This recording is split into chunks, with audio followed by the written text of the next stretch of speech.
I would start by noting the following, that 1 year ago, no one in America, for the most part, was talking about the supposed threat of Sharia law or of the Muslim Brotherhood or Muslim Americans trying to take over the country. These were debunked conspiracy theories that had faded away years ago. What changed? Earlier this year, the Israeli Foreign Ministry conducted a survey of Western populations, and that survey showed increasingly negative views of the Israeli government because of the genocide in Gaza. In America, in Europe, across the board, increasingly negative views. What the poll also found is that when the respondents were challenged or prompted with anti-Muslim rhetoric, with anti-Muslim conspiracy theories, that support for Israel rebounded by as much as 20 points. However, the survey does not say this. It says the approval rates rose when people were exposed to things like hostage stories, Hamas atrocities, Hamas charter, Iranian terrorism, Palestinian jihadist context. There are no occurrences of the term Quran or Quran, 0 mentions of Muhammad, Muslims. There are 6 occurrences of the term religion, but only in the context of attitudes of the public to radical jihadists and freedom of religion. 13 occurrences of Islam, as in political Islam or an Islamic state in Palestine. Remember, these are the percentages of people participating by answering questions about their concerns over different things like radical Islam. 19 mentions of terror, 25 mentions of Iran, and 51 occurrences of the term Hamas. That is what this survey is about. Edward Ahmed Mitchell defending Hamas by saying this survey is anti-Muslim? Not your tax dollars going overseas. I think what we're seeing right now, this coordinated campaign of anti-Muslim hate, is absolutely largely motivated by the latter, by the Israeli government and its supporters. They want to distract you, the person who is actually trying to advocate for a just American foreign policy, for Palestinian human rights. They want you off topic, and they want you to be marginalized and smeared. And so when Tommy Tuberville says, as he did a few days ago, for example, the Quran teaches X, Y, and Z, and that's why we have to ban Sharia law. Now, we could argue with him and say, no, actually, the Quran says this. Here's the verse number and blah, blah, blah, and you should like it. Or we can say, this is, you've never read the Quran. Your real issue here is you're an Israel first politician, and you're trying to stoke anti-Muslim hysteria for the benefit of the Israeli government. But the American people are not falling for it. It is remarkable how much they are justifying what they want to do by actually doing what they object to in others. CAIR is accusing other people of being a foreign agent. CAIR is the American branch of Hamas. CAIR's Hamas connections come from the Treasury Department, the DOJ, the FBI, and a federal judge who wrote in his 2008 decision that the government produced ample evidence of CAIR's associations with Hamas. But if you bring this up, they will accuse you of attacking Muslims, Islamophobia, or dangerous rhetoric, and maybe even of being an Israeli dupe. So, in other words, respond, but don't take the bait. Don't start debating the substance of Islam with someone who knows nothing about Islam, but rather refocus the conversation on what they don't want to talk about, what they want to distract you from, which is the American government sending our taxpayer dollars overseas to fund war crimes. An example of CAIR's campaign in action may be the case of Dan Dow.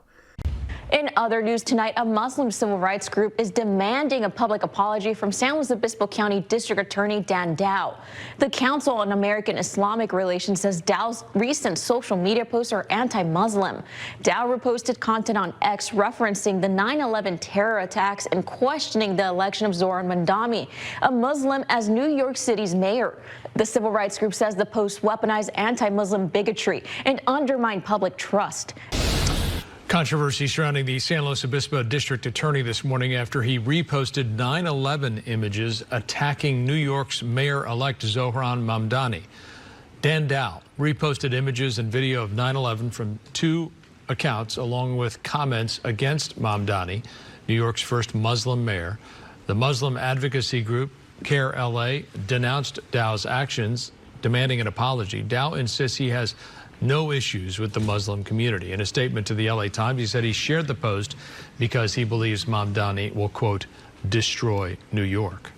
When Dow mourned the memory of 9/11, saying it was a day that changed his life, and questioned whether Zohran Mamdani felt the same way, CAIR attacked, saying Dow was associating all Muslims with 9/11, engaging in dangerous rhetoric, and demanded an apology, including a call for a probe.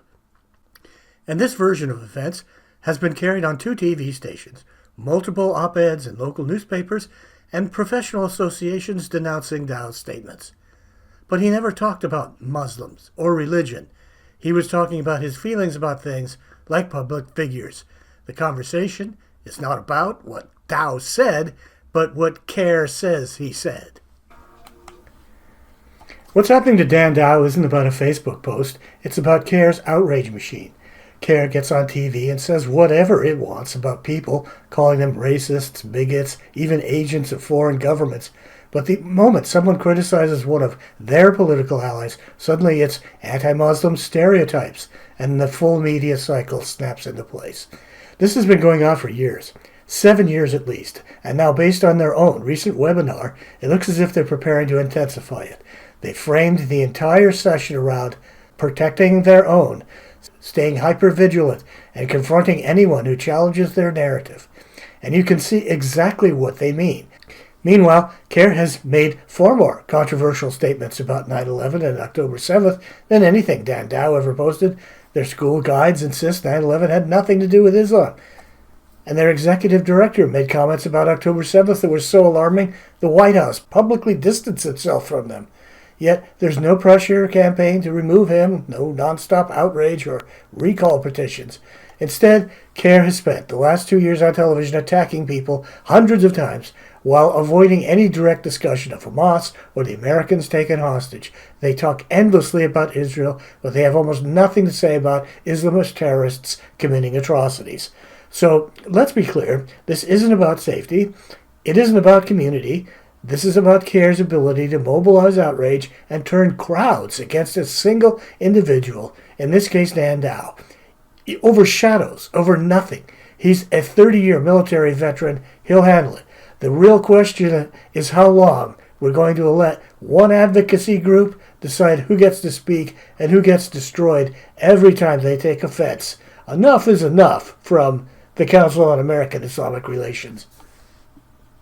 The executive director of the Council on American-Islamic Relations, Nihad Awad, is on the defense today, following controversial remarks he made during a convention last month in Chicago.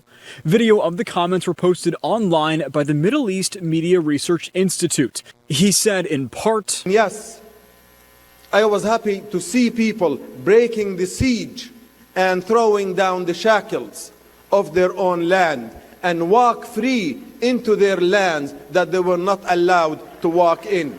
Advocacy groups, the Anti-Defamation League, and the White House are all condemning comments made by CAIR Executive Director Nihad Awad.